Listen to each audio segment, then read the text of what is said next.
сүт мәселесі, сүт безінің бұзылуы немесе мастопатия, бұл қандай ауру, қай кезде пайда болады? Әйелдермен жұмыс жасау барысында байқағаным, 99% әйелдердің мәселелерінің бәрі бірдей. Аурудың пайда болуы. Мастопатия қай кезде пайда болады?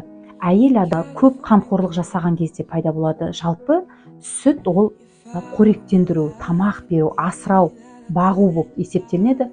Әйел адам бейсаналы түрде жан жағындағының бәрін асыраймын, қоректендіремін, баламды, жолдасымды, туғандарымды, туыстарымды, бұлардың бәріне былайша айтқанда мамочка болам деп ойлайды.